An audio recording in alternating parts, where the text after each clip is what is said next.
Rua Sabará 400. A empregada era Lina, uma bonita crioula que sempre dava um jeito de arrumar uma festa. Nessa noite, baile da primavera, o vestido de cetim rosa-choque já estava estendido em cima da cama. Tinha agora que sair galopando para fazer o penteado e comprar os brincos. Antes, renovou o leite na tigela dos gatos. Não sei por que fui inventar esse baile. Gemeu abrindo os braços, ela gostava de se queixar. Quando entrei na cozinha para preparar o lanche, apareceu Paulo Emílio e pediu um café. Oh, que vontade de um café! Sentou-se e deixou na mesa o livro que estava lendo, O Assassinato de Trotsky, a página marcada com filete de papel. Eu me lembro, pensei em ver o nome do autor, mas a água já estava fervendo, deixei para depois e nunca mais. Escrevíamos então, Paulo e eu, um roteiro para cinema, Capitu, baseado no romance Dom Casmurro, de Machado de Assis. A encomenda era do diretor Paulo César Saraceni, amigo e colaborador muito querido, e que o Paulo Emílio apelidou de Capitu porque às vezes ele tinha aquele mesmo olhar fugidio da moça. Eram olhos verdes ou azuis? Olhos de ressaca de um mar voraz que vem e arrasta tudo para o fundo. Paulo César achou graça no apelido? Penso que sim, principalmente quando a Lina abria a porta e vinha anunciar, chegou seu Capitu. Dar apelidos era um costume de Paulo Emílio, a começar pelo Pungati, um gatinho mijado que meu filho achou na rua. Veio com desenteria e por isso ficou sendo Pum, mas assim que sarou, devido às corridas derrapantes que dava no assoalho do apartamento, virou Pungati, homenagem ao carro Bugatti de tantos brilhos passados. Uma gatinha infanta nos chegou em seguida e ficou sendo a Pungata. Venha ver o Pungati competindo com a Punga.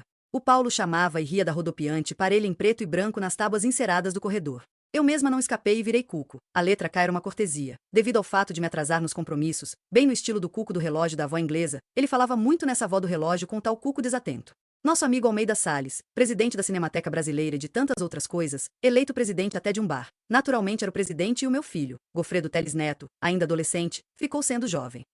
Fiz o café à moda antiga, com o pó fervido na caneca e o tradicional coador de pano esperando no bule escaldado. Ele recebeu a xícara com entusiasmo. Acho melhor guardarmos uma certa distância do Bentinho e dessa Capitu. Ele advertiu muito sério. Houve traição? Não houve traição? A gente não vai tomar partido, quero dizer, não assim de modo que transpareça no roteiro. Não somos juízes. Fui buscar um cinzeiro e sentei-me ao seu lado. Que coisa extraordinária, Paulo. Eu estava pensando justamente no Bentinho. Como adivinho? Ah, pela sua expressão, ele disse e sorriu com malícia. Há pouco você me olhou com aquela mesma cara interrogativa do Bentinho. Acho que vou começar a te chamar de Cuco Bentinho. Achei uma certa graça, não muita, no novo apelido acoplado ao primeiro e até aí nenhuma novidade. Eu estava mesmo do lado do Bentinho. Ele teria se encarnado em mim? No fundo, aquela velha história da ficção, quando assim tão forte, começara a se emaranhar na vida real num emaranhado que podia ser excitante, até divertido. Mas nesse caso, bastante perigoso, tantas dúvidas. Tirei depressa a gatinha de cima da mesa, onde ela passeava sua curiosidade, e tentei o tom imparcial. Comecei por dizer que gostaria de esclarecer umas coisas. Que coisas? Bom, quando li o livro pela primeira vez eu era uma estudante e desse Bentinho me lembro que ficou uma impressão negativa. Ai! Aquele marido encegado pelo ciúme, azucrinando a pobre da moça naquele movimento assim cruel de parafuso. Zuc, zuc. A Capitu, pobrezinha, uma vítima do sadomasoquista atormentador e atormentado. Zuc, zuc. E agora, tanto tempo depois, está me ouvindo? Descobri de repente uma outra Capitu e essa foi uma revelação. A moça era mesmo dissimulada e astuta, não vítima mas uma manipuladora esperta. Calculista. Amante, sim, do Escobar com quem teve um filho que saiu a cara dele. Paulo Emílio estava gostando da conversa. Serviu-se de mais café. E então, Cuco Bentinho? Então fiquei envolvida, resistir, quem há de? Mas nessa embrulhada toda, apareceu um dado novo, é um detalhe, um miserável detalhe mas tão importante que acabou mudando tudo. Outra vez? Espantou-se Paulo Emílio. Outra vez, confirmei com ar grave. Ele riu. Mas logo ficou sério ao fazer o gesto que eu costumava fazer, uma reminiscência das partidas de vôlei, quando as jogadoras, meio confundidas na quadra, pediam tempo armando um T com ambas as mãos. Estava muito interessado nessa novidade, mas antes queria pesquisar a geladeira. Ah, como esse assunto abria o apetite. Espera aí, ele pediu. Que tal uns ovos mexidos nem muito moles nem muito duros, hein? Bastante cheiro verde, pouco sal. Temos que nos fortalecer, Cuco. Avisou e trouxe do armário a cesta do pão e uma garrafa de vinho tinto. Deixou a garrafa no fogão, perto da chaleira de água quente. A noite estava fria. Era bom aquecer um pouco o vinho. Sentou-se, acomodou o Pungati no colo e abriu o vidro de azeitonas. O que você descobriu, Cuco? Conta. Comecei a quebrar os ovos. É apenas um detalhe que me caiu assim como uma bomba. Já vou contar. Espera, deixa eu diminuir aqui esta chama. Paulo Emílio começou a cortar o pão. Quando jovem, também eu embirrei com aquele Bentinho, ele disse e pegou o saca-rolhas. Sempre mordido pelos tais dentes do ciúme, lembra? O romance também fala na materra da verdade que era dentro dele mesmo, alimentando suas entortadas raízes. Cheguei à mesma conclusão. Capitu era uma coitadinha que vivia tremendo de medo. É lógico, conhecia de sobra o mecanismo do marido em crise permanente. Para piorar tudo, o chato daquele filho andando feito Escobar, parecido com Escobar. Bizarro. Exclamou Paulo Emílio afastando um pouco Pungati para poder abrir a garrafa. Mas essas semelhanças não provam nada. Conheci no ginásio um menino que era minha cara. Tirante minha vesguice. Podia ser meu irmão gêmeo, as coincidências. Bom, suspendi o juízo desta vez enquanto você virou o Cuco Bentinho. E apareceu esse detalhe. Mudou de novo? Fragilidade. Teu nome é mulher, citou eufórico enquanto levantava o copo para ver o vermelho do vinho contra a luz. Bebiu devagar. É da melhor safra. Prova, Cuco, prova. Instalado no colo de Paulo, de repente Pungati esticou o pescoço, avançou a pata na curvatura de uma concha e conseguiu abocanhar um naco do mexido de ovos. Que achou quente demais porque depressa largou o bocado na beirada da mesa e me enfrentou com um olhar acusador. Queimei a boca, viu? Nesse instante a gatinha atravessou na minha frente, tive que me apoiar na cadeira para não pisar nela. Desvia, Punga. Eu pedi e ela foi saindo com soberba, o rabo erguido. D-C-T-I-R-I-R. O mesmo verde nos olhos da Capitu, dos gatos, do Paulo Emílio e até da azeitona que ele começou a mordiscar. Mas fala, Cuco, e o detalhe? Capitu ficou de novo inocente, é isso? Mastigando o bocado que deixou esfriar, Pungati levantava o corpo para dar uma nova patada nos ovos com seu esmerado estilo de jogador de golfe. Agarrei-o em plena ação, enlacei a Pungata que já ia saltando na mesa e levei ambos para a sala. Fiquei à porta. Vou escrever um livro que vai se chamar Os Gatos. Avisei e bebi para brindar a ideia. Estes ovos e este vinho, disse o Paulo voltando a encher os nossos copos. E daí, Cuco? Esse detalhe que mudou tudo. Ouvi a voz de Alina conversando animadamente com uma amiga na área de serviço. Deviam estar saindo. Sem abrir a porta ela quis saber. Vocês querem alguma coisa? Levantei a voz para que me escutasse. Tudo bem, Alina, boa festa. Saíram com alvoroço e fez-se o silêncio na área enquanto na sala os gatos começaram a miar. Passei devagar o miolo de pão no fundo do prato e comecei meu pequeno discurso lembrando a noite em que Bentinho, Dom Casmurro Maduro, recebe a notícia da morte do filho em terras distantes. E o nosso Bentinho, o que faz em seguida? Calmamente confessa que apesar de tudo jantou bem e foi ao teatro. Mas isso justo na noite em que ficou sabendo da morte desse moço? O homem é um monstro. Paulo Emílio riu. Mas você se esqueceu, Cuco? Ele nunca perdoou aqueles dois, a primeira namorada e o primeiro amigo que ele amou tanto, lembra? E que se juntaram para a traição. Ora, se o moço era o filho deles, dane-se. Deve ter pensado. Dane-se.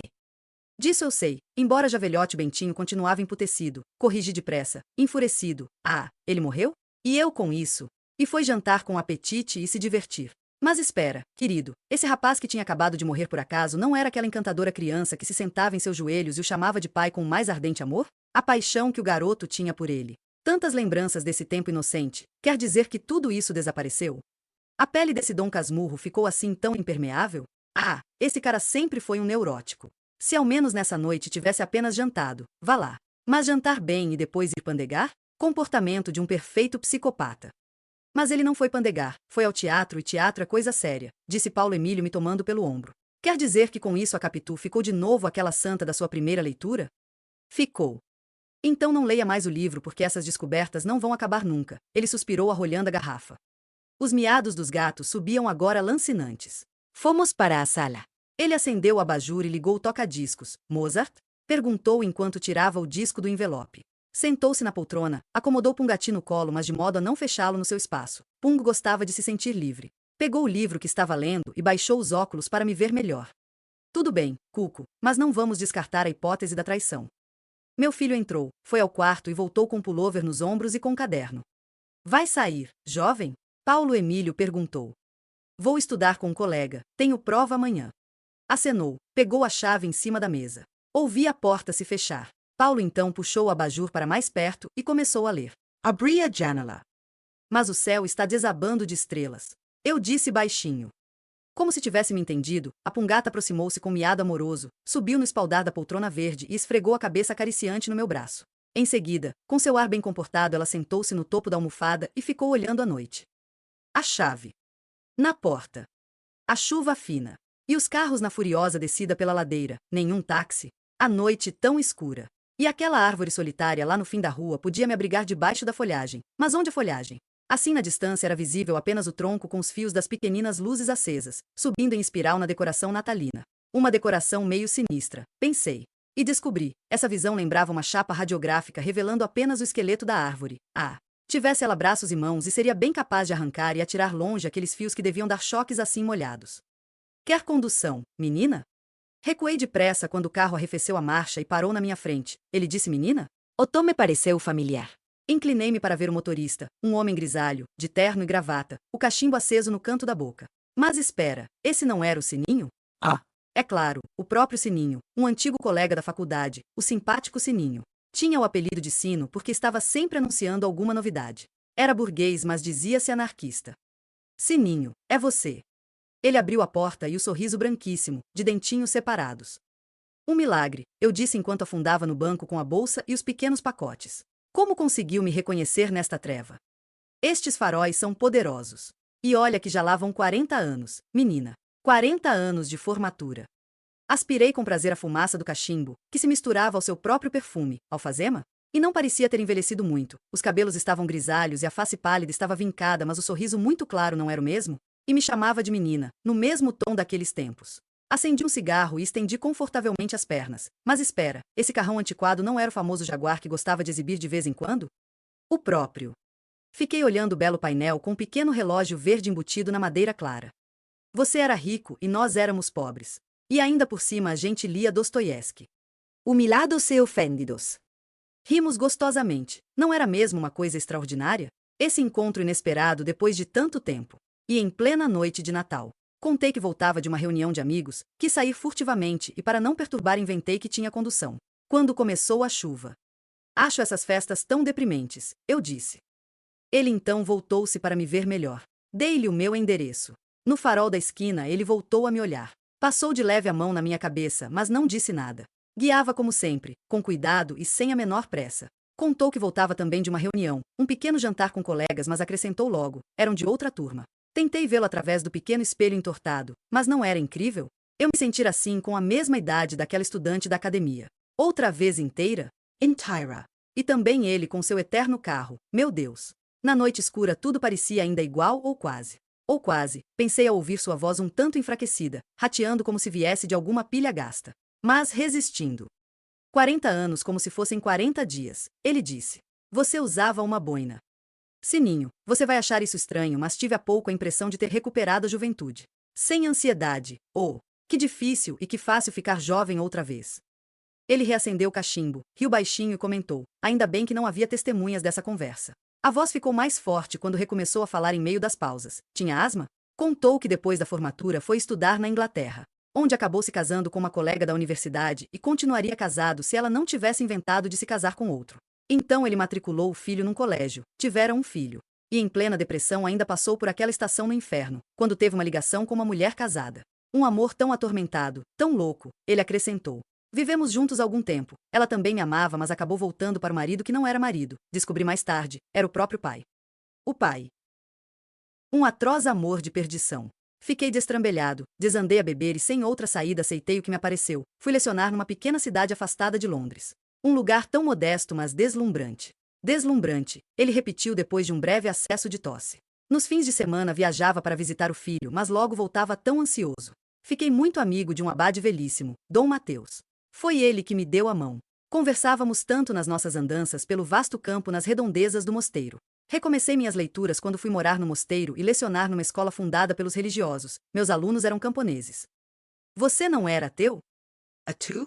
Era apenas um ser completamente confuso, enredado em teias que me tapavam os olhos, os ouvidos. Fiquei por demais infeliz com o fim do meu casamento e não me dei conta disso. E logo em seguida aquele amor que foi só atormentação. Sofrimento. Aos poucos, na nova vida tão simples em meio da natureza eu fui encontrando algumas respostas. Eram tantas as minhas dúvidas. Mas o que eu estou fazendo aqui?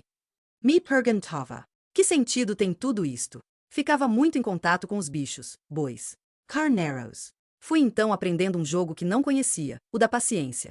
E nesse aprendizado acabei por descobrir. Fez uma pausa, por descobrir. Saímos de uma rua calma para entrar numa travessa agitada. Quase não entendia o que ele estava dizendo. Foi o equilíbrio interior que descobriu ou teria falado em Deus?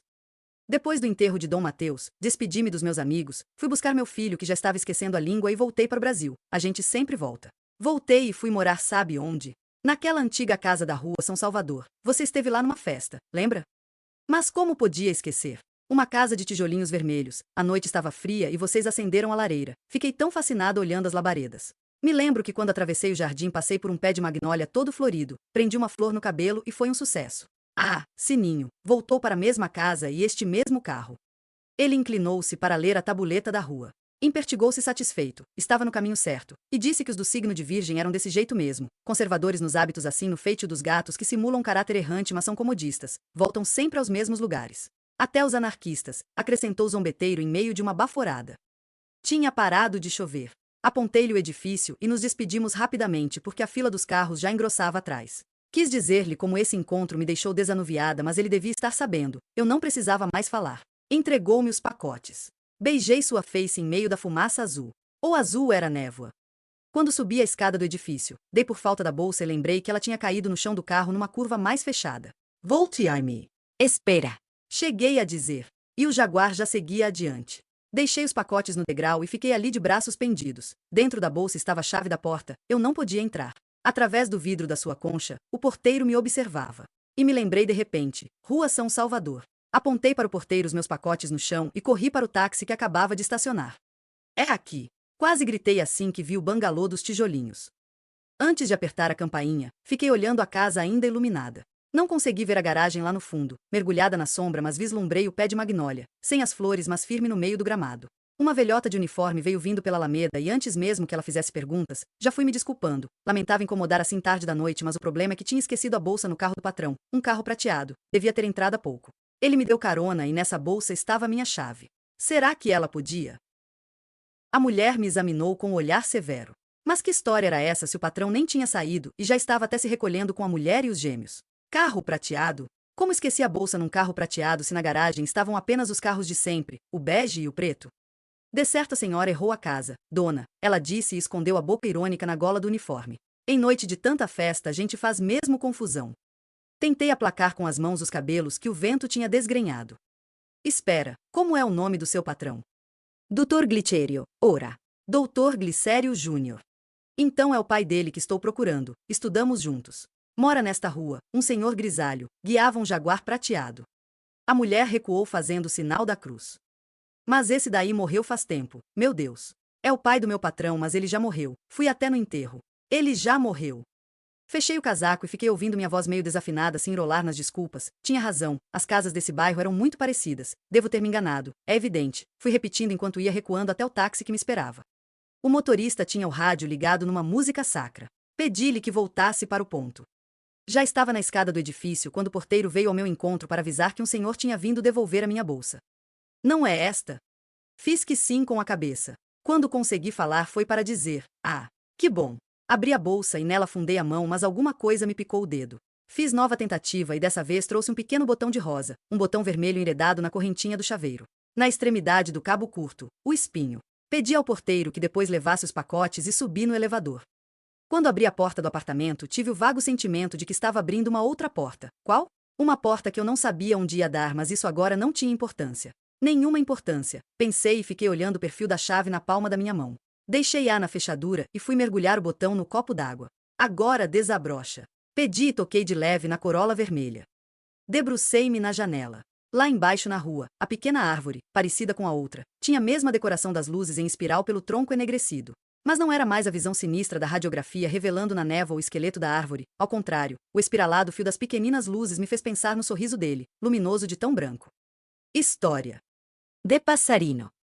Um ano depois os moradores do bairro ainda se lembravam do homem de cabelo ruivo que enlouqueceu e sumiu de casa.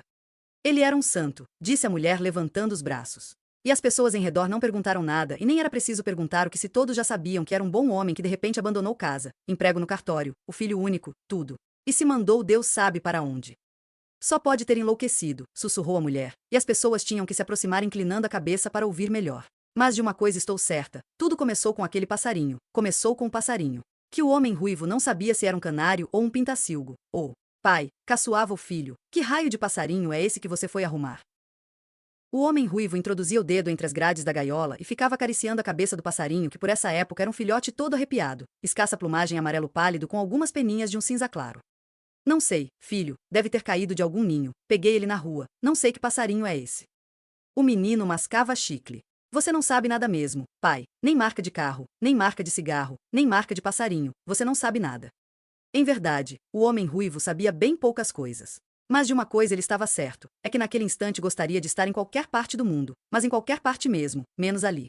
Mais tarde, quando o passarinho cresceu, o homem ruivo ficou sabendo também o quanto ambos se pareciam, o passarinho e ele.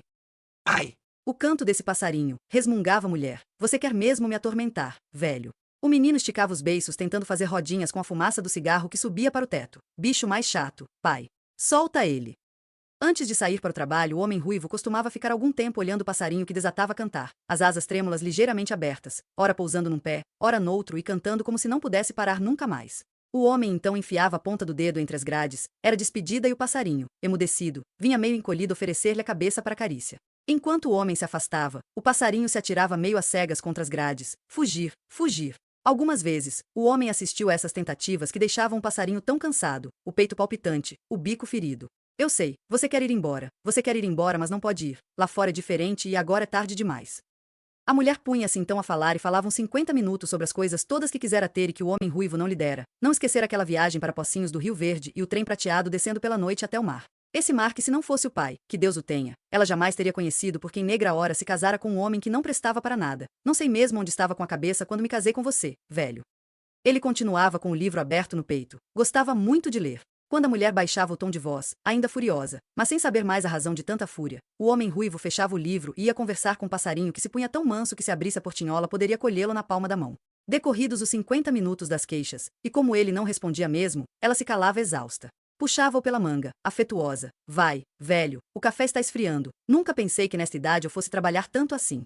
O homem ia tomar o café. Numa dessas vezes, esqueceu de fechar a portinhola e quando voltou com um pano preto para cobrir a gaiola, era noite, a gaiola estava vazia.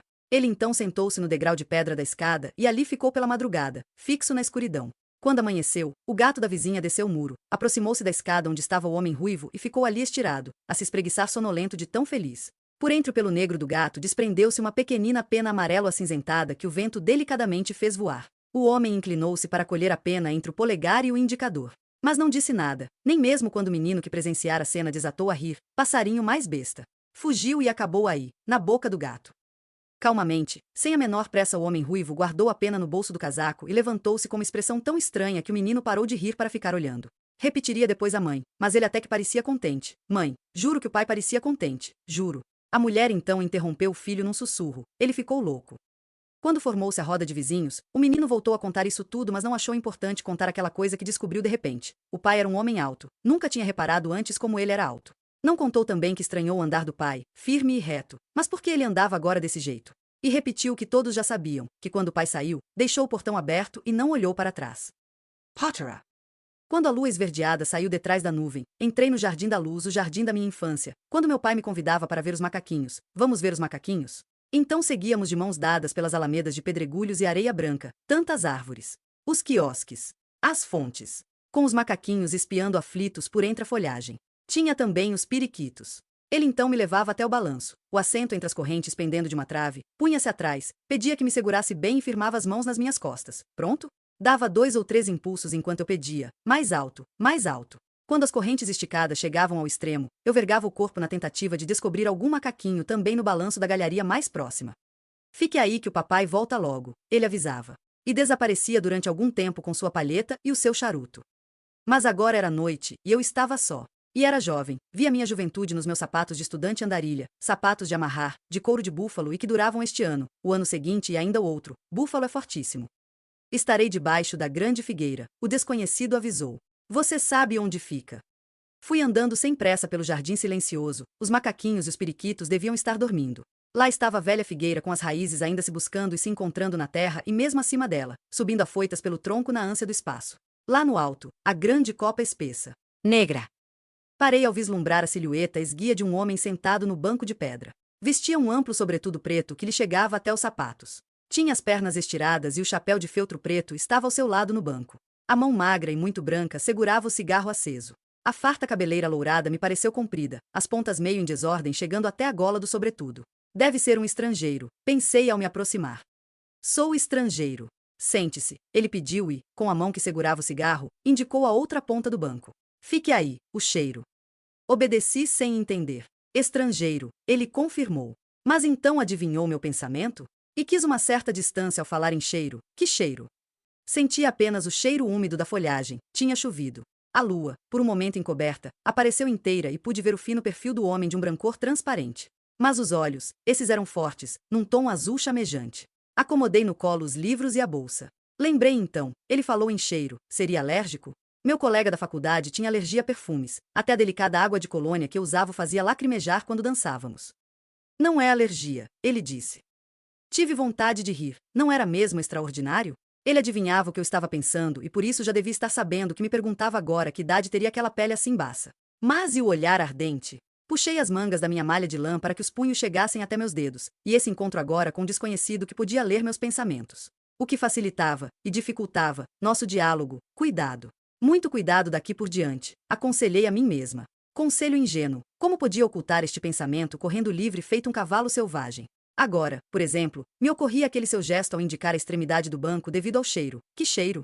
Nada a fazer porque ele desvendava minhas interrogações, bem como estava ciente de que eu já reparava na fimbra bastante desfiada do seu sobretudo.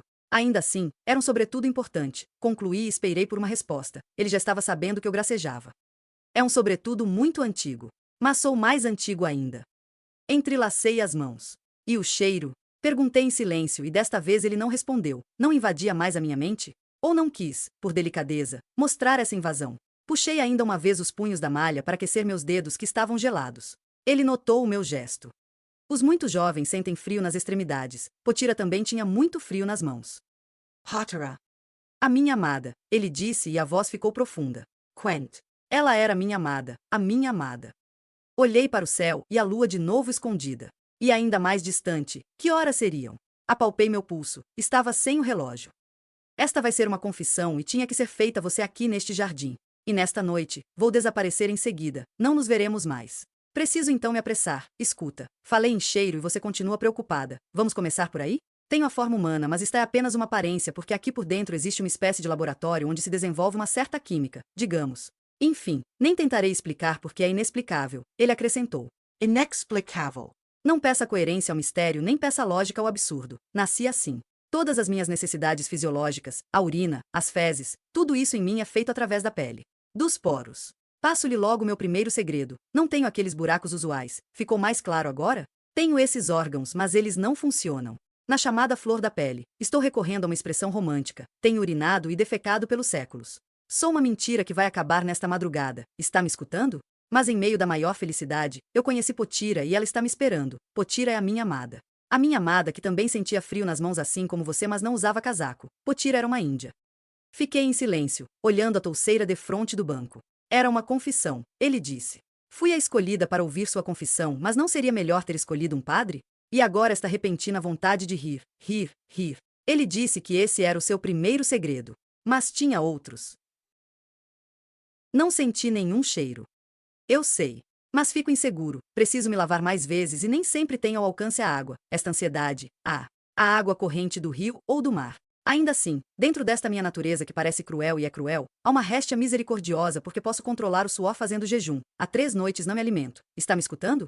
Então eu quase não transpiro. Queria ainda lembrar que o sangue tem emanações bem mais discretas do que as emanações humanas. Ele falou em sangue. Procurei pela lua que tinha se ocultado de novo em algum obscuro refúgio do céu. Discretamente fui deslizando a mão até abotoar o colarinho da minha blusa. Escondi depressa o colarinho e o resto sob a gola da malha. Quando me voltei para vê-lo, ele sorria ao acender tranquilamente uma cigarrilha. Na breve chama do isqueiro pude ver melhor sua face esmaecida. Mas os olhos flamantes tinham o azul das ardências marítimas. Potira, eu disse. Potira, ele repetiu e levantou a cabeça e a cara inteira se inundou de luz. Por isso quero que me escute sem medo, nenhum medo. Estaremos juntos de novo. A minha amada está me esperando. Ela virá com o sol. Com o sol. Tenho então esta vontade demente de gritar. Já estou chegando. Potira, já estou chegando. Andei e desandei por este mundo. Tantas amantes. Até homens. Fui provado e provei de todos os vícios. Fui libertino e fui casto. Depois fiquei libertino de novo. A minha vida foi demais comprida mesmo vivendo só durante a noite. Ainda assim sou uma mentira tão comprida, mas agora vou virar verdade. Não parece simples? Vai amanhecer e na morte fica uma verdade, e então encontro a minha amada.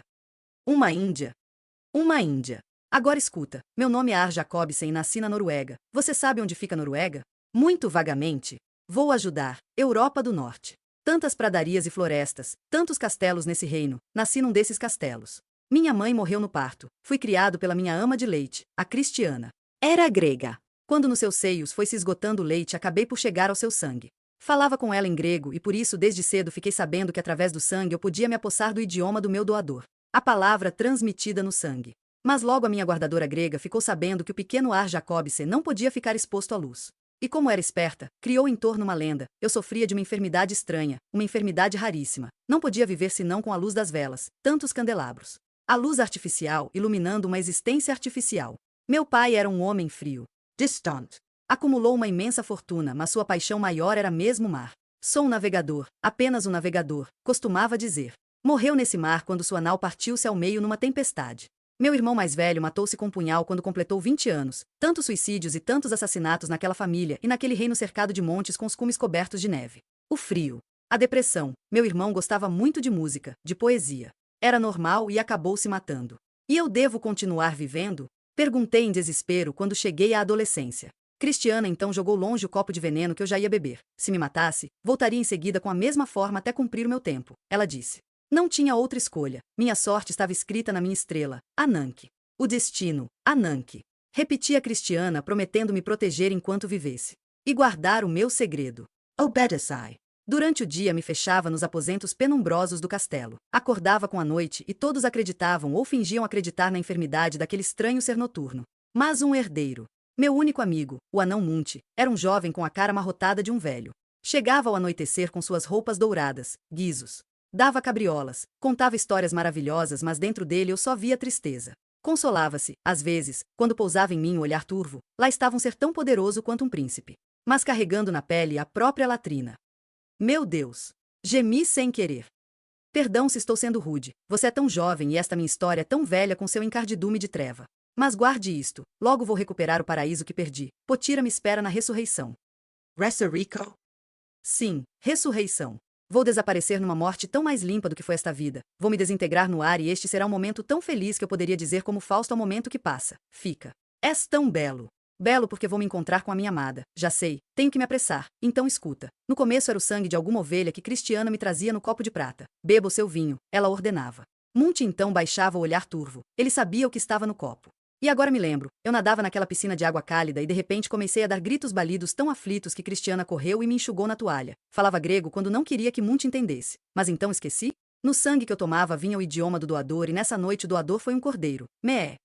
Mas logo eu teria o sangue do meu semelhante, acrescentou Cristiana com algum cinismo. A querida Cristiana foi ficando cínica como todos os outros da nossa pequena corte. Logo eu teria o sangue do meu semelhante. Estava na hora de assumir a minha vocação. Ela disse vocação? O sangue do meu dissemelhante. Pensei e ela prosseguia. Dar o gozo e também gozar que para isso tinha boca com todos aqueles belos dentes e a língua. E estas mãos? Provocou apertando meus dedos entre os seus. Na noite seguinte, soprou no meu ouvido. Estava à minha espera uma jovem escrava virgem. No excesso das orgias, uma ou outra dessas escravas podia morrer, ela lembrou. Mas isso fazia parte do ritual. Nenhum problema. Eram todas muito bem pagas.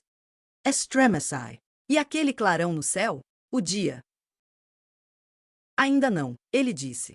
Mas tenho que me apressar. Escuta, na noite em que Munte foi degolado no jardim do castelo, Cristiana me apareceu descabelada.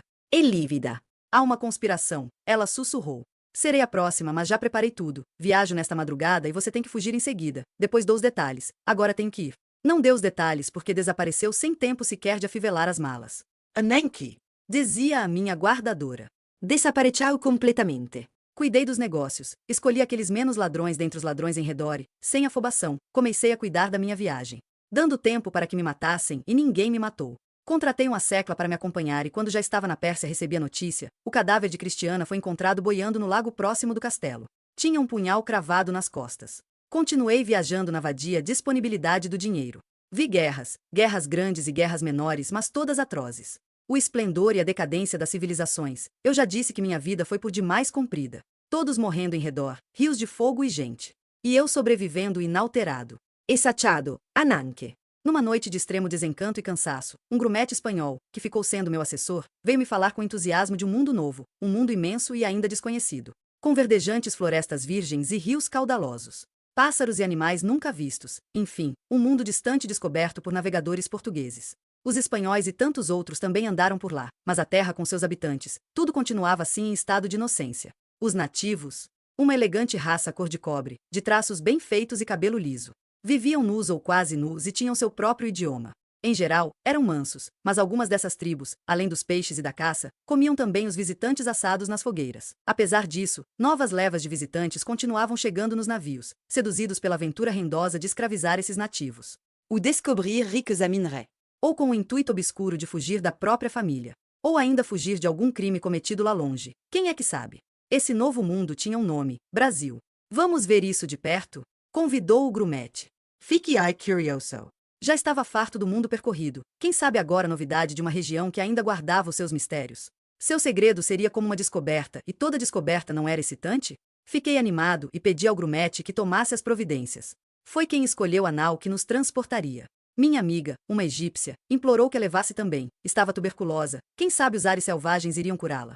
Os escrúpulos dessa pobre amante. Tinha tanto medo de me transmitir a doença que eu não contrairia nunca. Nenhuma peste conseguia vingar no somatório deste sangue universal. Na embarcação, muitos mercenários misturados com aventureiros encardidos. Falsos nobres com suas damas e a marinheiragem costumeira. Minha amiga egípcia morreu durante a viagem e seu corpo foi lançado ao mar. Tantos outros morreram antes que a nau meio desconjuntada mas resistente ancorasse naquela praia. Já apareceram as aves marítimas. O grumete veio anunciar na madrugada. Estamos chegando. Em que ano foi isso? Eu perguntei e o desconhecido pareceu não ter me ouvido. Olhei o céu que empalidecia com a lua lá longe, quase transparente. Acomodei melhor os livros no meu colo. Voltou a voz quente de paixão. Potira estava lá à minha espera. Seu corpo fino desabrochava sem pressa. Teria 15 anos?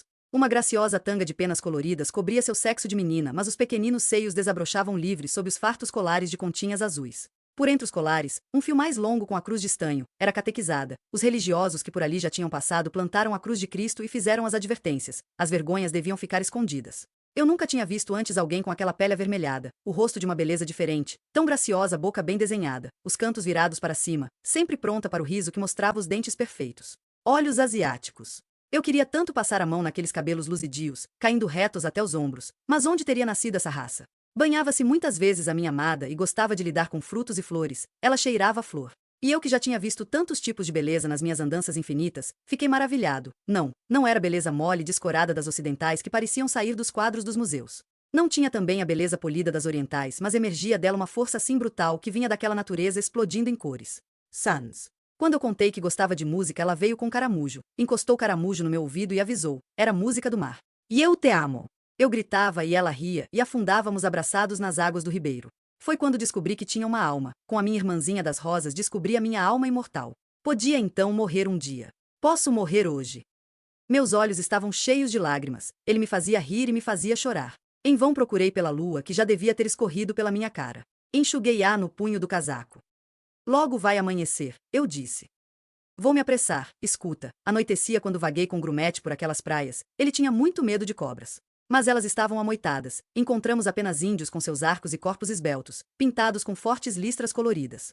Silenciosos, mas desconfiados. Tantas levas de branco já tinham aportado vorazes como feras, até religiosos. Enfim, era a mesma espécie humana sempre igual debaixo da sotaina ou do veludo. Nas minhas caminhadas, seduzi um curumim desgarrado, sorvi algumas gotas do seu sangue e soltei em seguida. Na verdade, queria apenas me apossar da língua.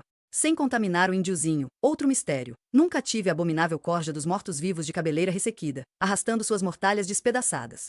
A maldição desta minha desviada espécie, essa eu não transmiti a ninguém. Os que morreram nas orgias devido a vícios e excessos morreram normalmente, digamos, como os que vi morrer nas guerras. Nas pestes. Na fome. Naquela noite, quando ameaçou amanhecer, o grumete saiu e voltou com um peixe que ganhou ou roubou de alguém. Deitei na rede enquanto ele acendia o fogo para assar o peixe na brasa. Quando acordei de um sono que inesperadamente ficou assim leve como uma doce embriaguez, ele já tinha desaparecido. Vi então a mocinha pardo-avermelhada me espiando por entre a folhagem. O susto que levou quando a cumprimentei na sua língua. Fugiu correndo. Mas voltou em seguida segurando a cruz de estanho por entre as continhas do colar.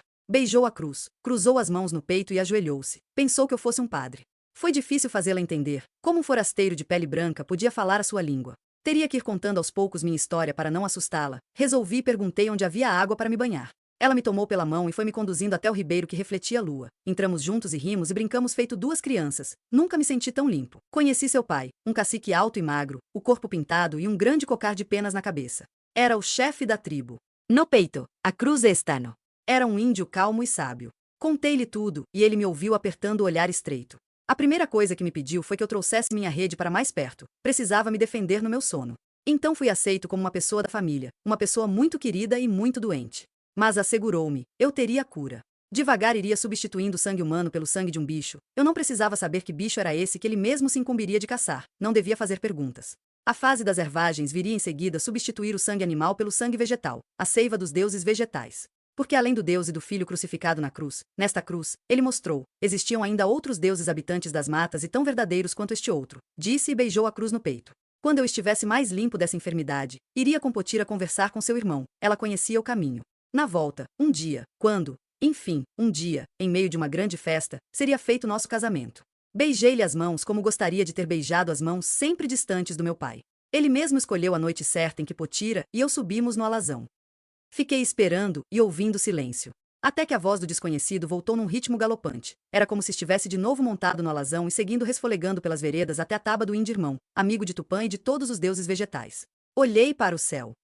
Acho que está amanhecendo. Ainda não, escuta. Paramos à beira de um riacho para descansar. Amanhisha. Com que carinho ela armou a minha rede e nela foi deixando as perfumadas florinhas que colheu. Foi quando ele chegou. Veio sorrateiro naquele macio rastejar da serpente, veio vindo sem nenhum ruído até que num salto agarrou-a pelo cabelo, atirou-a no chão e a cobriu com seu corpo. Um corpo que me pareceu imenso, descomunal. Ela gritava e se debatia arranhando-lhe a cara, puxando com fúria aquela barba esgrouvinhada. Minha amada era forte e sabia lutar e como lutou. E eu na rede, assistindo a tudo e sem poder me mover. Oh, maldição, sem poder me mover. Não conseguindo vencê-la, a serpente enfurecida arrancou o facão do cinto e com um grito enterrou no peito de Potira. Ela se sacudiu numa convulsão e depois ficou ali quieta, o sangue gorgolejando da ferida. Com a bota ele ainda chutou o corpo que tombou de lado, limpou nas costas da mão o sangue das arranhaduras que lhe corriam pela barba loura e foi saindo sem pressa, enxugando o facão numa folha que arrancou no caminho. Não me viu. Potira armara a rede mais no alto e o choro ardente que brotava dos meus olhos era silencioso. Só as pobres lágrimas deste corpo corriam do lugar certo. Quando escureceu, soluçando e aos gritos fui lavar seu lindo corpo e por um instante tive a impressão de que ela sorria para mim. Enrolei-a na minha rede, depositei-a com cuidado no alazão que relinchava em desespero, montei e fui em busca do barbudo louro. Antes, precisei cair de joelhos e gritar até que o grito afundou feito uma pedra no céu escuro. A serpente de botas não estava longe, e agora preparava com requintes alguma coisa que assava no fogo. Avancei por detrás e consegui atirá-lo de cara contra o fogo. O meu prazer maior era vê-lo queimado e em pânico, sem sequer poder se defender. Então arranquei do seu próprio cinto a faca, e de um só golpe certeiro abri o seu peito e arranquei-lhe o coração. Meu primeiro movimento foi o de morder aquela coisa ainda viva, mas me veio tamanho nojo que atirei longe o coração ainda pulsante, para os vermes. Grighty-eye. Para os vermes. E fui me lavar depressa num riacho que murmurejava perto dali. Montei no alazão que chorava indócil a morte da dona, arrumei melhor o corpo amado na rede e voltamos à taba. Quando cheguei ainda à noite, quase nem precisei falar, o cacique parecia ter adivinhado tudo. Recebeu o corpo de Potira e o levou em silêncio para dentro da taba. Seria queimado no ritual da tribo. Abraçou-me apertadamente e pediu muito que eu ficasse. Seria agora o seu filho. Ricusii. Na realidade, estava tomado de tanto horror. Aquele genocídio que há muito já tinha começado. Por acaso eu sabia o que era um genocídio? Genocídio, repeti, baixando os olhos para o chão. Estava ainda no segundo ano do curso, tinha uma visão superficial disso tudo. É suficiente, ele me atalhou. A verdade é que os bons colonizadores estavam se esmerando nos processos do extermínio da raça. Isso tudo além de terem trazido do velho mundo as velhas doenças, a peste, a varíola, a gripe. Eu também não presto, disse ao cacique. Aqui com vocês eu fiquei bom, mas com a morte da Potira fiquei ruim de novo. Quero ir embora. Encontrei e perdi meu paraíso. Quero ir embora. Estou cegado de ódio. Ódio. Ele então trouxe a cruz de estanho que estava no pescoço dela e pediu que me ajoelhasse e deixou a cruz no meu pescoço. Uma nau estava partindo por aqueles dias. Chamei o grumete que andava estuprando as mamelucas e embarcamos de volta. Tinha sonhado tanto em melhorar a mim mesmo para assim melhorar o próximo, melhorar o mundo, e quando cheguei à Noruega estava ainda pior do que parti. Ananke, Cristiana. Anenki. Agora sim, depressa, que está quase amanhecendo. Eu que não sonhava sonhei de repente com Potira que me apareceu no sonho como a vi na primeira noite, encostando o caramujo no meu ouvido, mas não era a voz do mar, era sua voz me chamando. O nosso encontro. Deu-me todas as indicações, depois desta confissão neste jardim nesta noite, a libertação de um morto que agora vai viver na morte. Aleluia. Potira está me esperando no sol, está no meu pescoço a sua cruz de estanho. Só essa cruz vai ficar de tudo isso que fui e ainda sou. Potira está me esperando. Agora pode ir e não olhe para trás. Não quero que veja este coração cintilante se desintegrar em milhares de partículas. Pode ir, amanheceu. Levantei-me e fui andando num deslumbramento. O céu estava esbraseado. Quando cheguei no extremo da alameda deserta o sol já dourava o jardim. Abri a boca e aspirei a aragem da manhã. Nada de novo. Na frente ocidental. Ela estendeu na mesa a toalha de algodão de xadrez vermelho e branco. Trouxe as xícaras, o açucareiro e a manteiga dentro da tigela com água. Quem não tinha geladeira devia conservar a manteiga fresca dentro de uma vasilha de água diariamente renovada. Avisou que o pão com queijo já estava no forno, ia demorar um pouco. Mas eu podia ir comendo a mandioca cozida, disse e deixou na minha frente o prato da mandioca ainda fumegante. A faculdade estava em greve, eu estava de folga nessa manhã. E ela já estava pronta para tomar o ônibus na rodoviária, ia cumprir uma promessa na cidade de Aparecida. Era uma ardorosa devota de Nossa Senhora. Andei ligando o rádio, ela disse enquanto ia polvilhando a mandioca com açúcar. Hoje as notícias estão mais calmas, parece que a guerra está mesmo no fim, louvado seja Deus. Nada de novo na frente ocidental. Ela me encarou. O que é isso? Esqueceu, mãe? É o nome daquele livro, foi no ginásio, lembra? Eu lia o livro escondido debaixo do colchão porque você proibiu. Era um romance da Primeira Guerra Mundial escrito por um alemão, Remarque. Lembrou agora? Ela abriu o pequeno pacote dos guardanapos de papel e começou a dobrá-los, um por um, na forma triangular. Seu irmão disse que era um livro imoral.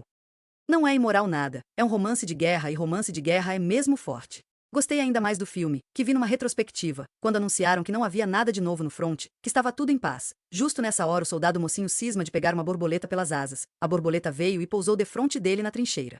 Então ele levantou o corpo para alcançar a borboleta, contente assim como uma criança quando estendeu o braço. Nessa hora o inimigo viu o gesto, pegou depressa o fuzil, fez pontaria e tchum. Acertou em cheio. Nada de novo na frente ocidental, um telegrama anunciava. Ela foi empilhando devagar os guardanapos triangulares. Uma pequena ruga formou-se entre suas sobrancelhas delgadas. Tinha belos olhos escuros, grandes e pensativos, estavam sempre pensativos mesmo quando ela não estava pensando em nada.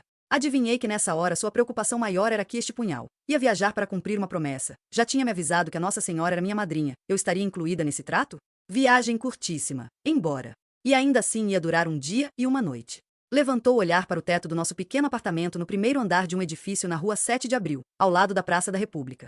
Encarou-me com aquela expressão dramática. Não quero mais ver filme de guerra, tem bomba demais. Ninguém vai nos bombardear, mãe. Quem disse isso?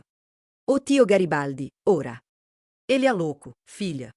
Um homem que encontrei no blackout também disse isso mesmo, que nenhuma bomba vai chegar até aqui.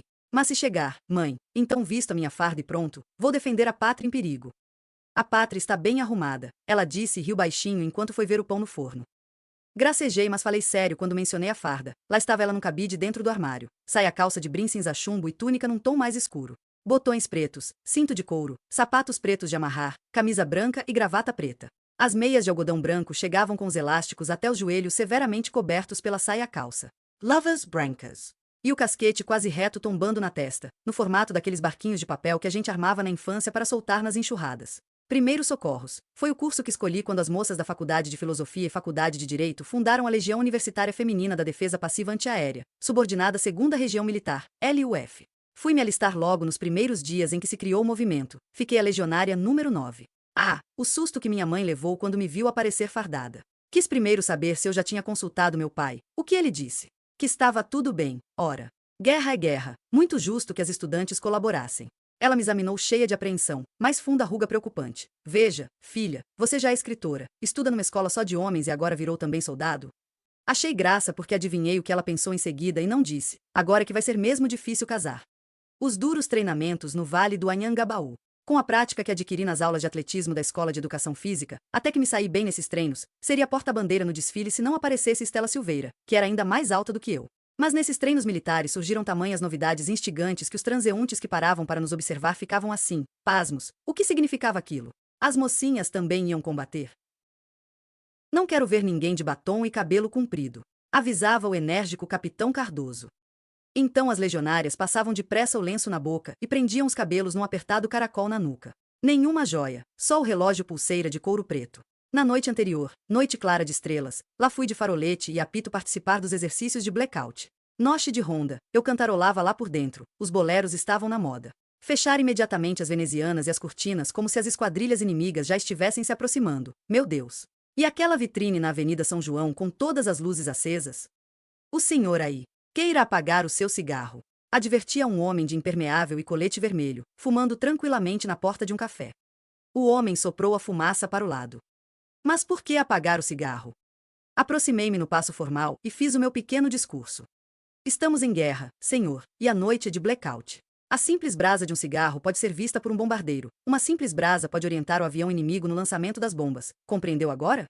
O homem desatou a rir e riu tanto que chegou a se engasgar na risada.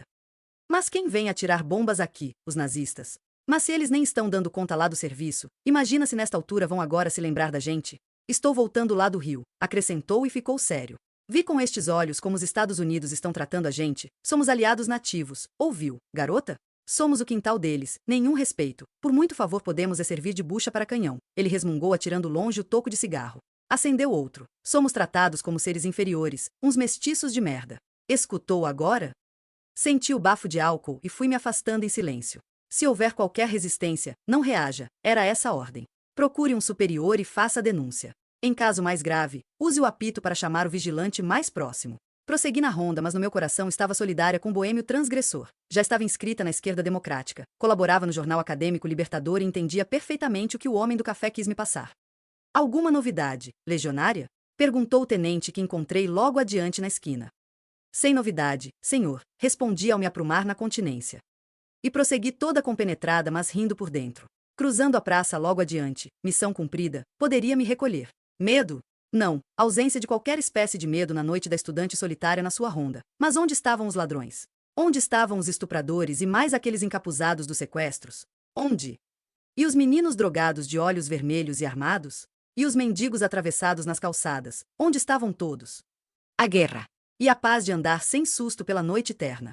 Sentei-me num banco dando para a avenida. Poderia ver o jipe que devia passar para recolher as meninas. Quando chegasse em casa, ia encontrar minha mãe disfarçando o pânico e o vinco entre as sobrancelhas, não aborrecer a filha heroica. Você demorou tanto. Por quê? Deu no rádio que o blackout correu em ordem. Mas a gente nunca sabe. Em tempo de guerra, mentira é terra. O lanche servido. Mais mandioca. Eu teria que dizer alguma coisa que a deixasse calma e de repente me vi repetindo o que disse meu pai sobre a loucura do tio Garibaldi. Vai passar, mãe. Tudo isso vai passar. Vai passar esta guerra e vai passar a outra que vier em seguida com todos os seus dementes e endemoniados. Vai passar. Vai passar. Você mesma, mãe, e também eu, vamos todos passar sem deixar memória como esse camundongo que saiu ali da touceira e já desapareceu no gramado. Vai passar, repeti em silêncio enquanto acenava para o jipe que já se aproximava. E bastante satisfeita com as minhas sábias reflexões filosóficas, pensei ainda que era importante lembrar que repelia com indignação todo e qualquer conflito que pudesse entristecer o Deus que me habitava. E nenhuma contradição em usar a farda, um pouco de disciplina para defender a cidade que, segundo o fumante rebelde, não carecia de defesas desse tipo. Pronto, anunciou minha mãe trazendo o prato com o pão e aquele queijo derretido escorrendo pelas bordas. Esse forno não anda bom, ela disse e ficou me olhando com seus grandes olhos tristes. Eles me pareciam mais alegres quando ela sentava ao piano para tocar seu Chopin. Algum programa hoje, filha? Mordi com apetite o pão dourado. Programa? Bom, tinha combinado um chá na Vienense com um colega e depois, quem sabe, a gente podia ir ver o novo filme do Cine Bandeirantes, sessão das 6. Ela embrulhou no guardanapo pequeno lanche para a viagem e quis saber se por acaso esse colega não era aquele poeta que andou telefonando. Perguntou e como sempre afetou desinteresse pela resposta ao entrar no banheiro para se pentear. Mas deixou a porta aberta.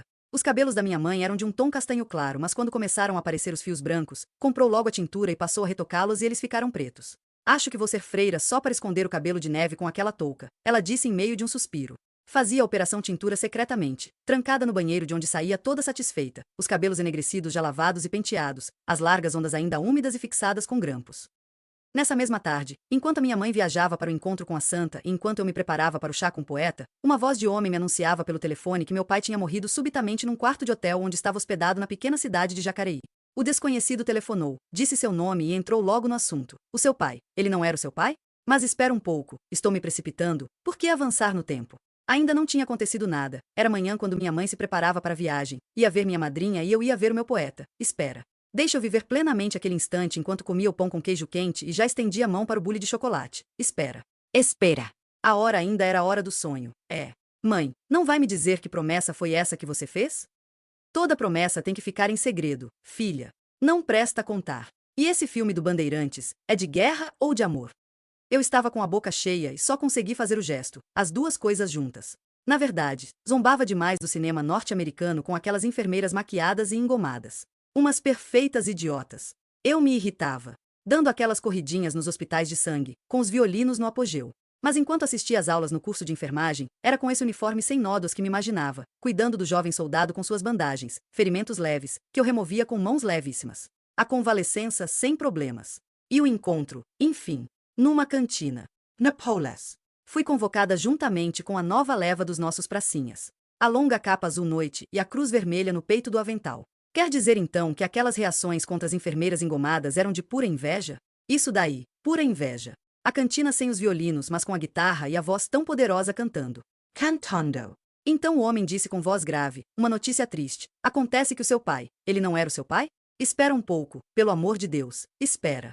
Acontece que ainda amanhã estou tão contente porque me vejo na cantina e dizendo ao soldado pálido que não falo italiano mas entendo tudo. Minha avó era italiana e o nome dela era Pedrina. Ele me olha demoradamente e faz um sinal para o cantor da guitarra que já vem vindo na direção da nossa mesa. Sua voz poderosa cobre todas as outras vozes, até aquela anunciando que o meu pai. Não, ainda não, canta mais alto. Vede o mar e quanto é belo. Juízo, viu, filha. Deite cedo e coma que você está magra, eu telefono, disse a minha mãe ao me abençoar. O vinco entre as sobrancelhas diluído no sorriso. Guarda bem a chave da porta, não vá perder.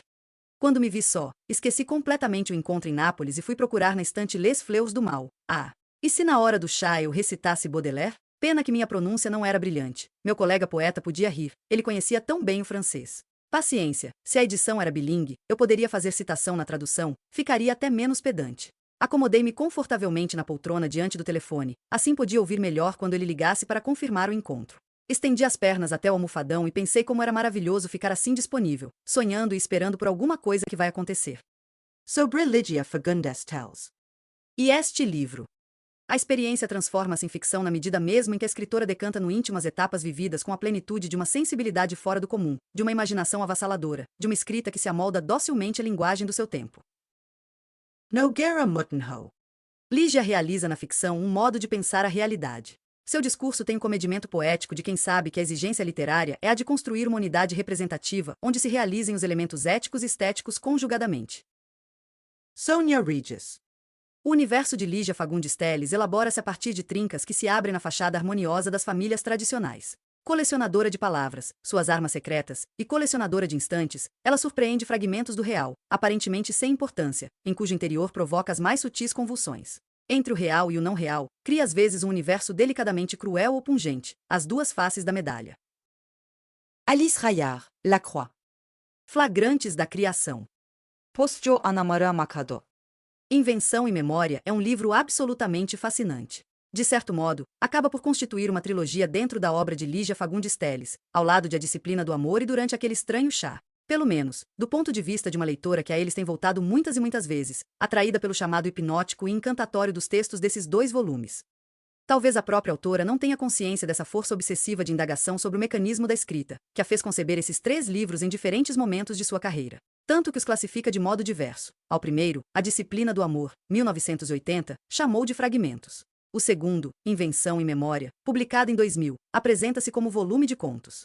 O terceiro, Durante aquele Estranho Chá, 2002, vem com o subtítulo Perdidos e Achados. Todos são formados por narrativas curtas que podem ser contos, ou não. Ou longa crônica. Ou artigos. Ou ensaio. Aparentemente, são coletâneas de dispersos. E, no fundo, não são nada disso e vão muito além de uma mistura de todos esses aspectos ou um hibridismo de gêneros. Talvez a chave esteja no título, Invenção e Memória. Como tudo que Ligia escreve, esses textos são exercícios de exploração de mistérios. E nesse caso o fio condutor não deixa de ser uma tentativa de responder ao que todo escritor se pergunta. Afinal, de onde vem isso que flui do meu cérebro para o papel por meio dos meus dedos e escolhe a palavra como suporte? Por mais que se queira encarar com naturalidade esse processo, todo autor sabe que por vezes acontecem coisas reveladoras, que se avizinham de algo difícil de explicar e transcendem as explicações mais óbvias e superficiais. Em Invenção e Memória, o conto Que Número Faz Favor? Permite-se brincar com maravilhamento diante dessas coincidências e sincronicidades com que a memória elabora seu material, e o traz à consciência, deixando a gente em estado de levitação como santos, capaz de se afastar sem pressa, a deslizar também na superfície. E a linguagem confiante de uma autora madura, no pleno exercício de sua segurança narrativa, pode ser sutilmente dócil para expressar tal mistério.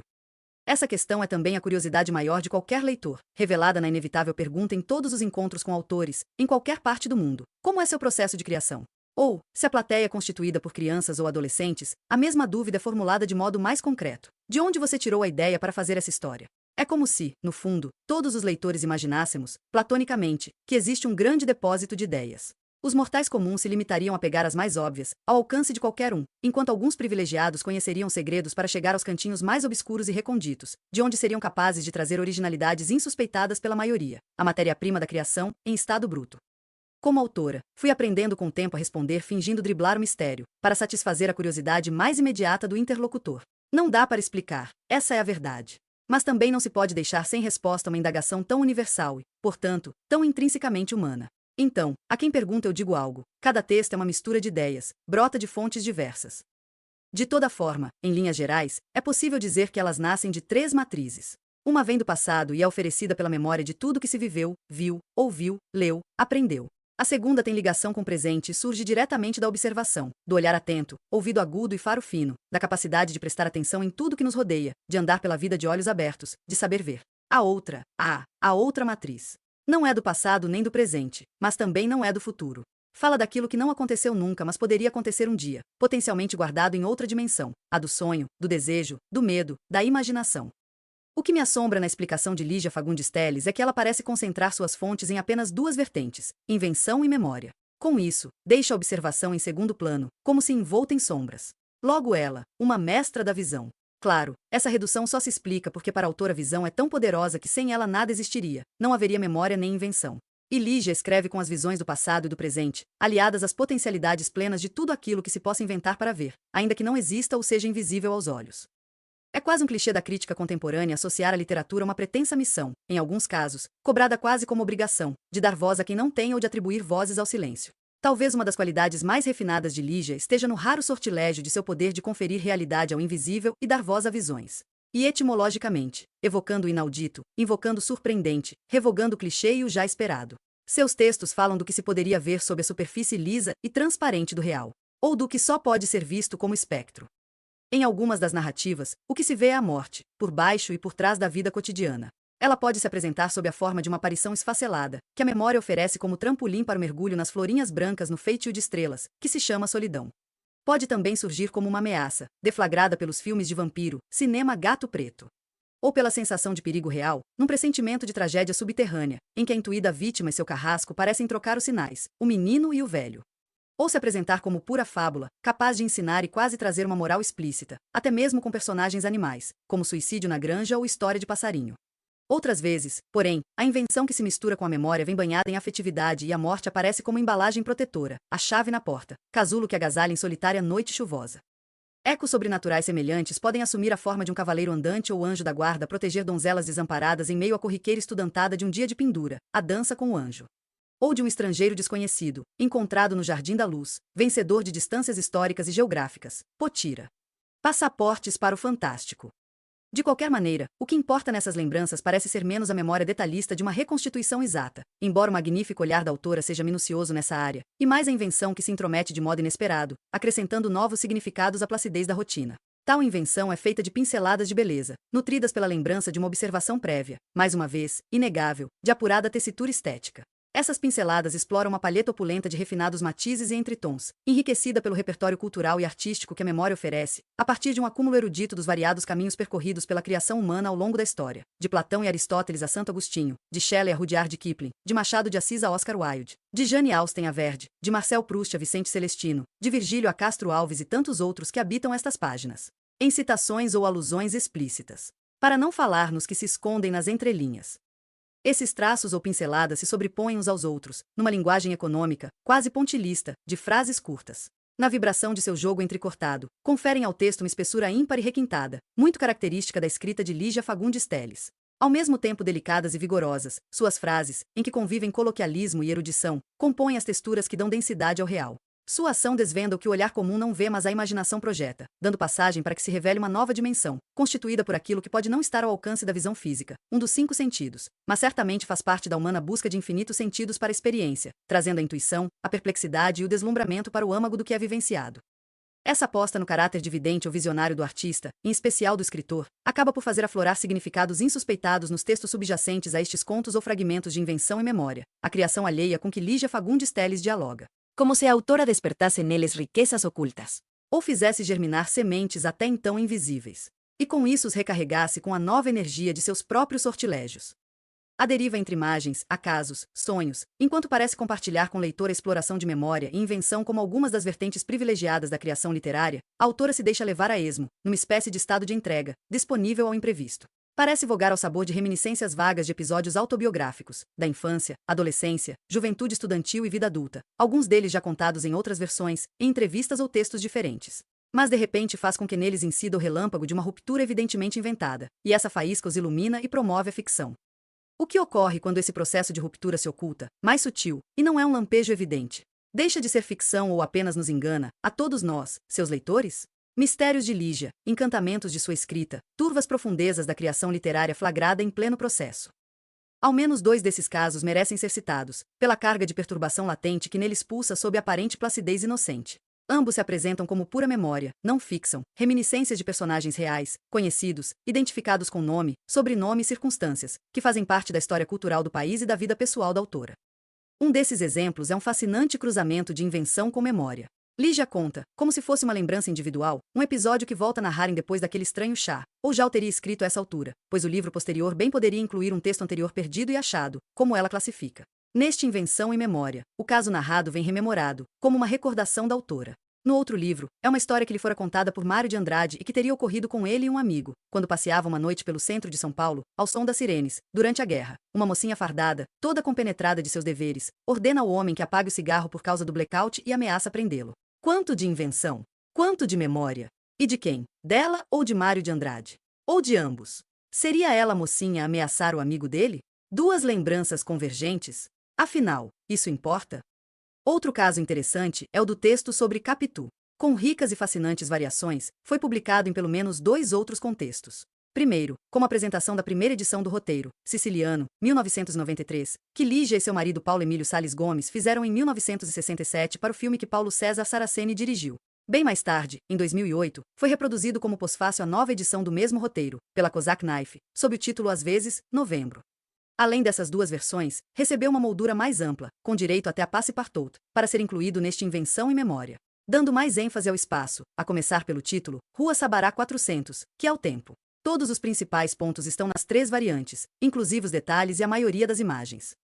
Por que esse texto estaria incluído nas páginas deste volume? Parece muito simples, faria parte da coluna da memória, não da invenção. Este Invenção e Memória seria uma reunião de textos de um tipo ou de outro, inventados ou lembrados, e o texto sobre Capitu é claramente uma reminiscência de um momento de trabalho ao lado do amado desaparecido, em doce clima doméstico, de terna afetividade e entusiasmo intelectual cúmplice.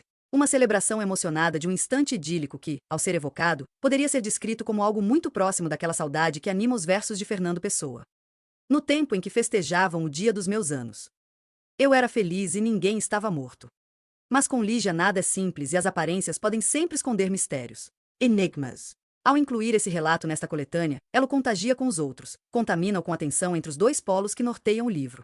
E acentua a grande interrogação subjacente a Dom Casmurro, o livro em torno do qual gira esse texto. Quanto de invenção e quanto de memória na narrativa de Bentinho? Quanto de intenção há na história que Bento Santiago, aquele aliciante narrador, nos trouxe sob a forma de reminiscência? Não é aí, no desafio a essa decifração, que está um dos eixos do fascínio exercido pelo romance de Machado de Assis? Não é justamente esse o aspecto que Lígia agora nos desvela, ao apresentar esse texto ao lado dos outros? Neste livro, Lígia Fagundes Telles parece nos responder a questões desse tipo com uma reiteração. Não vale a pena se preocupar, está tudo misturado. Uma coisa se dissolve na outra.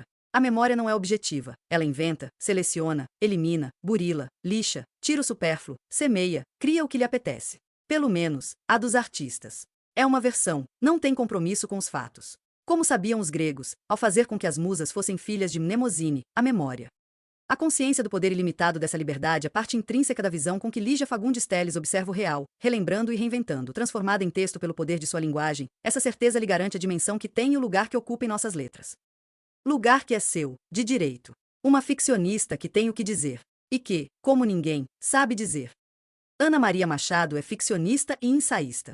Membro da Academia Brasileira de Letras, ABL, publicou mais de 100 livros. Em 2000, recebeu o Prêmio Anderson, considerado Nobel da Literatura Infanto-Juvenil, e em 2001 ganhou o Prêmio Machado de Assis pelo conjunto da obra. Lígia, desde sempre. Depoimento/diagonal José Saramago. Embora ela esteja a 1000 léguas de o imaginar, existe um sério problema no meu relacionamento com Lígia Fagundes Telles. É que não consigo lembrar-me de quando, como e onde a conheci. Alguém me dirá que o problema, suponho haver motivos suficientes para que o esteja designando assim, não tem uma importância por aí além, que é por demais frequente, ai de nós, confundir-se-nos a frágil memória quando lhe requeremos exatidão na localização temporal de certos episódios antigos. E eu estaria de acordo com tão sensatas objeções se não se desse a circunstância intrigante de achar que conheço Lígia desde sempre. Mas o que aqui importa, sobretudo, é que mesmo que conseguisse determinar, com rigorosa precisão, o dia, a hora e o minuto em que aparecia Lígia pela primeira vez ou ela me apareceu para mim, estou certo de que ainda nesse caso uma voz haveria de sussurrar-me de dentro. A tua memória enganou-se nas contas. Já a conhecias. Desde sempre que a conheces. O mais curioso de tudo isso é que os nossos encontros têm sido espaçados, muito de longe em longe. Em cada um deles, as palavras que dissemos um ao outro poderiam ser acusadas de tudo, mas nunca de prolixidade. Provavelmente não falamos muito porque só dizemos o que estava a precisar de ser dito, e o sorriso com que então nos despedirmos será de certeza o mesmo que levaremos nos lábios o dia em que as voltas da vida tornarem a colocar-nos frente a frente. Recordo que quando mais tempo pudemos conviver foi num já longínquo outubro, em 1986, em Hamburgo, por ocasião de uma semana literária ibero-americana. Participamos em sessões conjuntas, entramos em debates, ajudamo-nos uns aos outros, rimos, folgamos e bebemos. Não dramatizamos as diferenças na hora da discussão. Entre escritores portugueses e brasileiros, só por uma fé e cínica estratégia se instalará a discórdia. Recordo a hora do café da manhã, com o sol a entrar triunfalmente pelas janelas. Ao redor das mesas o riso dos novos não soava mais alto nem era mais alegre que o dos veteranos, os quais, por muito terem vivido, gozavam da vantagem de conhecer mais histórias e mais casos, tanto dos próprios como dos alheios. Não é uma ilusão minha de agora a imagem de terna atenção e respeito com que todos nós, portugueses e brasileiros, escutávamos o falar de Lígia Fagundes Telles, aquele seu discorrer que às vezes nos dá a impressão de se perder no caminho, mas que a palavra final irá tornar redondo, completo, imenso de sentido. Disse que conheço Lígia desde sempre, porém a medida deste sempre não é a de um tempo determinado pelos relógios e pelas ampulhetas, mas um tempo outro, interior, pessoal, incomunicável. Foi na minha última e recente viagem ao Brasil, em São Paulo, que, conversando com Lígia sobre a memória, o pude compreender melhor que nunca. Para explicar-lhe o meu ponto de vista do que chamei então a instabilidade relativa da memória, isto é, a múltipla diversidade dos agrupamentos possíveis dos seus registros, evoquei o caleidoscópio, esse tubo maravilhoso que as crianças de hoje desconhecem, com seus pedacinhos de vidro colorido e o seu jogo de espelhos, produzindo a cada movimento combinações de cores e de formas, variáveis até o infinito. A nossa memória também procede assim, disse, manipula as recordações, organiza-as. Compõe-nas, recompõe-nas, e é, dessa maneira, em 2 instantes seguidos, a mesma memória e a memória que passou a ser. Não estou muito seguro quanto à pertinência da poética comparação, mas hoje retomo o caleidoscópio e a poesia para tentar explicar, de uma vez, porque insisto em dizer que conheço Lígia desde sempre. Apenas porque acho que é ela aquele pedacinho de vidro azul que constantemente reaparece. No princípio era o medo. Depoimento/Lígia Fagundes Telles. Comecei a escrever quando aprendi a escrever. Tinha 7, 8 anos? E se falo naquele tempo descabelado, selvagem, é porque acho importante o chão da infância. Nesse chão pisei descalça, ouvindo histórias das minhas páginas, as mocinhas perdidas que eram expulsas de casa e que minha mãe recolhia para os pequenos serviços. Nesses pequenos serviços, cuidar desta filha caçula, dar banho, cortar as unhas e fazer papelotes em dias de procissão, quando eu saía com minha bata de anjo. As histórias eram sempre de terror, o medo era necessário, com caveiras de voz fanhosa e mula sem cabeça, as tais mulheres galopantes que se deitavam com o padre e geravam filhos normais até o 7º, fatalmente um lobisomem. Eu só escutava, mas na noite em que também comecei a inventar, descobri que, enquanto ia falando, o medo ia diminuindo. Não era eu que tremia, mas os outros, aqueles ouvintes amontoados na nossa escada de pedra. Isso foi indescalvado? A descoberta me fortaleceu, transferindo o medo que trava e a avilta eu me libertava. Agora era o próximo que tremia, era nele que eu projetava o medo. E o resto? Mas era cedo ainda para se falar em transferência ou catarse. Na Idade de Ouro era apenas o instinto ensinando o caminho da inocente criação. Algumas histórias tinham de ser repetidas. As crianças gostam das repetições, as crianças e os velhos. Mas no auge da emoção eu acabava por fundir os enredos, trocar os nomes das personagens, mudar o fim da história. Então, algum ouvinte mais atento protestava, mas essa não acabava desse jeito. A solução foi começar a escrever as histórias assim que aprendi a escrever. Mas onde conseguir papel? As últimas páginas do meu caderno de escola estavam sempre em branco e foi nesses cadernos que comecei com aquela letra bem redonda a embrulhar, ou desembrulhar, os enredos, oh Deus. O que era principal e o que era acessório? E agora estou me lembrando. Ah, que difícil contar a história do lenhador da floresta com a mulher e a criança. Essa história fazia o maior sucesso e por isso resolvi escrevê-la. Sim, contar até que era fácil, mas escrever. Essa criança tinha sido devorada por um bicho apavorante que entrou no casebre e o lenhador estava tão triste. Quis ser consolado quando deitou a cabeça no colo da mulher e ela, tentando distraí-lo, acariciou-lhe os cabelos. Ele sorriu e nesse instante a mulher, que difícil escrever isso, fugiu espavorida porque reconheceu, por entre os dentes do lenhador, os fiapos vermelhos do chale que enrolara o filho devorado no berço pelo cachorrão preto na noite de lua cheia. Gravar a intenção para garantir a sua permanência, era isso? O gesto, a careta, o grito podia se perder, mas a palavra precisava ser guardada como os vagalumes que eu caçava e fechava nas pequenas caixas de sabonete. Teria nascido nesse tempo o antigo instinto de permanecer, de se valer da arte para assim ficar. Resistor. A esperança de infinito na nossa finitude. Sou do signo de Áries, domicílio do planeta Marte. A cor do meu signo é o vermelho, a guerra, mas também aposto no verde. A minha bandeira, se tivesse uma, seria metade vermelha, metade verde, o verde da esperança de mistura com a paixão não destituída de cólera. Sou uma escritora do terceiro mundo. Nessa condição, faço uma pergunta, e os leitores? Ah, sim, os leitores, e agora não quero lembrar as tais estatísticas. Mas vamos lá, o analfabetismo. A miseria. Na sombra, aqueles leitores que não têm o hábito da leitura. Ou se têm, preferem a literatura estrangeira mesmo quando é um lixo que nos chega no mais alto estilo de propaganda através do cinema e da televisão. Ainda assim, a cega esperança que herdei do meu pai, ele era um jogador que arriscava na roleta. Eu jogo na palavra. Luta sem parceiros e sem testemunhas, uma luta dura. Purdy. Mas amanhã a gente ganha, dizia meu pai, apalpando os bolsos esvaziados. Apalpa os bolsos transbordantes de palavras. Les jeux sont faits. Avisa o homem pálido recolhendo as fichas. Ainda não, respondo depressa. E prossigo na minha busca que é feliz porque cumpro a vocação que é a minha paixão. Os leitores? Ora, os leitores. Também não somos lidos na América Latina, quem nos conhece na Venezuela? No Chile. Estive num encontro da nova narrativa sul-americana na Colômbia, Cali. Fui para falar da mulher na literatura brasileira. E acabei informando ao público qual era a língua que falávamos no Brasil e quais eram os usos e costumes do nosso povo e sobre os quais os nossos camaradas de letras tinham uma vaga ideia com coloridos de folclore. Sou escritora e sou mulher, ofício e condição duplamente difíceis de contornar, principalmente quando me lembro como país, a mentalidade brasileira, interferiu negativamente no meu processo de crescimento como profissional. Eu era reprimida, tímida em meio à imensa carga de convenções cristalizadas na época. Penso que minha libertação foi facilitada durante as extraordinárias alterações pelas quais passou o Brasil desde a minha adolescência até os dias atuais. A arrancada principal coincidiu com a estimulante ebulição notadamente a partir do suicídio do ditador Getúlio Vargas. Nasci em São Paulo, estudei em São Paulo. Eu estava na Faculdade de Direito do Largo São Francisco, 1944, onde participava de passeatas, era uma jovenzinha de boina e lenço preto amarrado na boca. Os estudantes podiam se agrupar, mas não falar, era passeata do silêncio. E se não gosto do ruído de patas de cavalo nas pedras da rua é porque me lembro daquela tarde, quase noite. Fugíamos da cavalaria que apareceu de repente, corríamos desatinados buscando um abrigo, o comércio fechando as portas. Caiu então ao meu lado um colega borbulhando sangue, tentei levantá-lo e ele morrendo ali nas pedras. Não, Castro Alves, meu poeta, esse não era o borbulhar do gênio, mas o borbulhar do sangue. Se me libertei mais do que o próprio país é simplesmente porque a libertação individual é mais fácil. Estimulada pelo maior pensador do nosso tempo, Norberto Bobbio, que considera a Revolução da Mulher a mais importante revolução do século. Fala-se muito na modernização da nossa cultura e nessa modernização a valorização da mulher como artista. Contudo, segundo uma ideia de Paulo Emílio Salles Gomes e que me parece bastante verdadeira, a modernização em geral só modernizou a burguesia. Pertenço a uma corporação que precisa procurar outros recursos de subsistência, além dos relativamente modestos proporcionados pela atividade literária. Em face da vida que se transformou num artigo de luxo, há muito me vejo reivindicando maior valorização profissional. Escolhemos ou fomos escolhidos? Escolhidos, com opção de renúncia. Mas não vamos renunciar.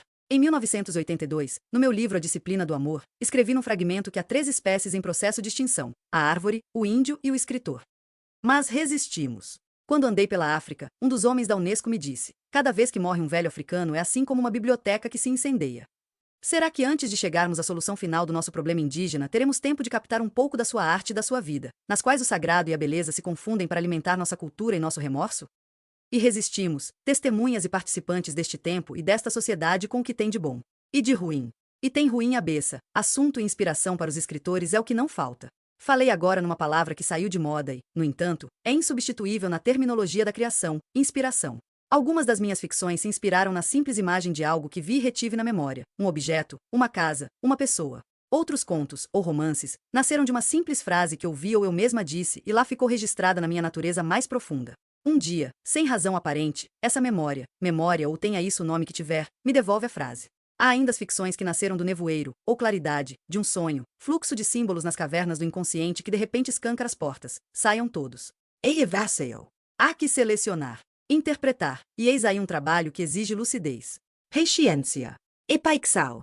Devo ainda acrescentar que a maior parte dos meus textos, os textos da invenção e memória, têm origens desconhecidas, que não sei explicar porque é inexplicável. Em tantos depoimentos já tentei aproximar o leitor, que considero meu cúmplice, desse mistério. Sim, tantas vezes me esforcei por esclarecer alguns pontos mais obscuros e confesso que acabei fazendo ficção em cima da ficção. Ah, o inatingível mistério com seu grão de imprevisto e de loucura. Sei que a ficção vira realidade e a realidade vira ficção. Se inventei este depoimento, essa invenção agora é verdade. Ana Maria Machado é ficcionista e ensaísta. Membro da Academia Brasileira de Letras, ABL, publicou mais de 100 livros. Em 2000, recebeu o Prêmio Anderson, considerado Nobel da Literatura Infanto-Juvenil, e em 2001 ganhou o Prêmio Machado de Assis pelo conjunto da obra. É autora. Lígia Fagundes Telles nasceu em São Paulo e passou a infância no interior do estado, onde o pai, o advogado Durval de Azevedo Fagundes, foi promotor público. A mãe, Maria do Rosário, Zazita, era pianista. Voltando a residir com a família em São Paulo, a escritora fez o curso fundamental na Escola Caetano de Campos e em seguida ingressou na Faculdade de Direito do Largo São Francisco, da Universidade de São Paulo, onde se formou. Quando estudante do pré-jurídico, cursou a Escola Superior de Educação Física da mesma universidade. Ainda na adolescência manifestou-se a paixão, ou melhor, a vocação de Lígia Fagundes Telles para a literatura, incentivada pelos seus maiores amigos, os escritores Carlos Drummond de Andrade, Érico Veríssimo e Edgar Cavalheiro. Contudo, mais tarde a escritora viria a rejeitar seus primeiros livros porque, em sua opinião, a pouca idade não justifica o nascimento de textos prematuros, que deveriam continuar no limbo. Ciranda de Pedra, 1954, é considerada por Antônio Cândido a obra em que a autora alcança a maturidade literária. Lígia Fagundes Telles também considera esse romance o marco inicial de suas obras completas. O que ficou para trás são juvenilidades. Quando da sua publicação o romance foi saudado por críticos como Otto Maria Carpiaus, Paulo Rona e José Paulo Paes. No mesmo ano, fruto de seu primeiro casamento, nasceu o filho Gofredo da Silva Telles Neto, cineasta, e que lhe deu as duas netas, Lúcia e Margarida. Ainda nos anos 1950, saiu o livro Histórias do Desencontro, 1958, que recebeu o prêmio do Instituto Nacional do Livro. O segundo romance, Verão no Aquário, 1963, Prêmio Jabuti, saiu no mesmo ano em que, já divorciada, casou-se com o crítico de cinema Paulo Emílio Salles Gomes. Em parceria com ele, escreveu o roteiro para cinema Capitu, 1967, baseado em Dom Casmurro, de Machado de Assis. Esse roteiro, que foi encomenda de Paulo César Saraceni, recebeu o Prêmio Candango, concedido ao melhor roteiro cinematográfico. A década de 1970 foi de intensa atividade literária e marcou o início da sua consagração na carreira. Lígia Fagundes Telles publicou, então, alguns de seus livros mais importantes. Antes do Baile Verde, 1970, cujo conto que dá título ao livro recebeu o primeiro prêmio no Concurso Internacional de Escritoras, na França. As Meninas, 1973, romance que recebeu os prêmios Jabuti, Coelho Neto da Academia Brasileira de Letras e Ficção, da Associação Paulista de Críticos de Arte, APCA, Seminário dos Ratos, 1977, premiado pelo PEN Clube do Brasil. O livro de contos Filhos Pródigos, 1978, seria republicado com o título de um de seus contos, A Estrutura da Bolha de Sabão, 1991. A Disciplina do Amor, 1980, recebeu o Prêmio Jabuti e o Prêmio APCA. O romance As Horas Nuas, 1989, recebeu o Prêmio Pedro Nava de Melhor Livro do Ano. Os textos curtos e impactantes passaram a se suceder na década de 1990, quando, então, é publicado A Noite Escura e Mais Eu, 1995, que recebeu o Prêmio Arthur Azevedo da Biblioteca Nacional, o Prêmio Jabuti e o Prêmio Aplub de Literatura. Os textos do livro Invenção e Memória, 2000, receberam os prêmios Jabuti, APCA e o Golfinho de Ouro. Durante aquele estranho chá, 2002, textos que a autora denomina de perdidos e achados, antecedeu seu mais recente livro, Conspiração de Nuvens, 2007, que mistura ficção e memória e foi premiado pela APCA. A consagração definitiva viria com o Prêmio Camões, 2005, distinção maior em língua portuguesa pelo conjunto da obra. Lígia Fagundes Telles conduziu sua trajetória literária trabalhando ainda como procuradora do Instituto de Previdência do Estado de São Paulo, cargo que exerceu até a aposentadoria. Foi ainda presidente da Cinemateca Brasileira, fundada por Paulo Emílio Salles Gomes. É membro da Academia Paulista de Letras e da Academia Brasileira de Letras. Teve seus livros publicados em diversos países: Portugal, França, Estados Unidos, Alemanha, Itália, Holanda, Suécia, Espanha e República Checa, entre outros, com obras adaptadas para TV, teatro e cinema. Vivendo a realidade de uma escritora do terceiro mundo, Lígia Fagundes Telles considera sua obra de natureza engajada, comprometida com a difícil condição do ser humano em um país de tão frágil educação e saúde. Participante desse tempo e dessa sociedade, a escritora procura apresentar através da palavra escrita a realidade envolta na sedução do imaginário e da fantasia, mas enfrentando sempre a realidade desse país. Em 1976, durante a ditadura militar, integrou uma comissão de escritores que foi a Brasília entregar ao ministro da Justiça o famoso Manifesto dos Mil, veemente declaração contra a censura assinada pelos mais representativos intelectuais do Brasil. Lígia Fagundes Telles já declarou em uma entrevista: a criação literária? O escritor pode ser louco, mas não enlouquece o leitor, ao contrário, pode até desviá-lo da loucura. O escritor pode ser corrompido, mas não corrompe. Pode ser solitário e triste, e ainda assim vai alimentar o sonho daquele que está na solidão. Retrato da autora feito por Carlos Drummond de Andrade na década de 1970.